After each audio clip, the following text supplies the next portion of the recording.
മത്തായിയുടെ സുവിശേഷം 19 അധ്യായം 27 പത്രോസ് പറഞ്ഞു, ഇതാ ഞങ്ങളെല്ലാം ഉപേക്ഷിച്ച് നിന്നെ അനുഗമിച്ചിരിക്കുന്നു, ഞങ്ങൾക്ക് എന്താണ് ലഭിക്കുക?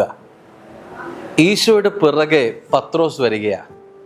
അവൻ്റെ ജീവിതത്തിൽ എല്ലാം ഉപേക്ഷിക്കാൻ സാധിക്കുന്നതെല്ലാം ഉപേക്ഷിച്ചിട്ട് ഈശോയുടെ പിറകെ വന്നിട്ട് അവൻ ചോദിക്കുക, കർത്താവ്, ഞങ്ങളെല്ലാം ഉപേക്ഷിച്ചു, ഞങ്ങൾക്ക് എന്താണ് കിട്ടുക?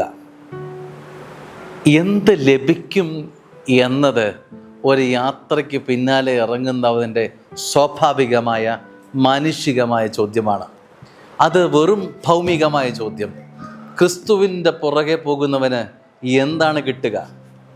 ഒരുപക്ഷെ നമ്മൾ കാണുന്ന ബെനഫിറ്റുകൾ, നമ്മൾ കാണുന്ന ആർജിച്ചെടുക്കൽ, നമ്മൾ കാണുന്ന ആഗ്രഹിക്കുന്ന ചില സൗഭാഗ്യങ്ങൾ, ഭാഗ്യങ്ങൾ, സന്തോഷങ്ങൾ, ചില കെട്ടിടങ്ങൾ, ചില സമ്പത്തുകൾ, ചില ധനങ്ങളൊക്കെ നേടിയെടുക്കുക, ഇതുകൊണ്ടൊക്കെ ഈശോയുടെ പിന്നാലെ പോകുന്നവർ, അത് സ്വാഭാവികമായ ഒരു കാഴ്ചയാണ്. ഞാൻ എന്തിനാണ് പ്രാർത്ഥിക്കുന്നത്? എൻ്റെ കുഞ്ഞുങ്ങൾ പരീക്ഷയിൽ പാസ്സാകാൻ, എനിക്ക് ഭവനം നിർമ്മിക്കപ്പെടാൻ, എൻ്റെ കുഞ്ഞുങ്ങളുടെ കല്യാണം നടക്കാൻ. സ്നേഹമുള്ള കാര്യസാധ്യതയ്ക്ക് വേണ്ടിയുള്ള പ്രാർത്ഥന സവിശേഷമായ പ്രാർത്ഥനയാണോ എന്ന ചോദ്യം നിലനിൽക്കുകയാണ്. ഞങ്ങൾ ഉപേക്ഷിച്ചിരിക്കുന്നു, ഞങ്ങൾക്ക് എന്താണ് ലഭിക്കുക?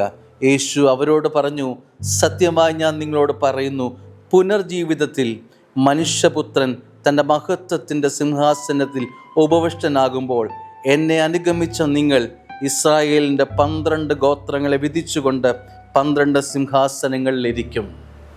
സ്നേഹമുള്ളവരെ, ചില ഭാഗ്യങ്ങൾ മാനുഷിക ചിന്തയ്ക്കപ്പുറമാണ്.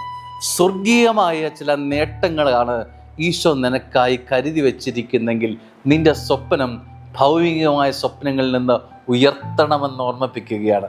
നിനക്ക് വലുത് തരാൻ സ്വർഗം ആഗ്രഹിക്കുമ്പം എന്തിന് ചെറുതുമായിട്ട് നീ നടക്കുന്നു?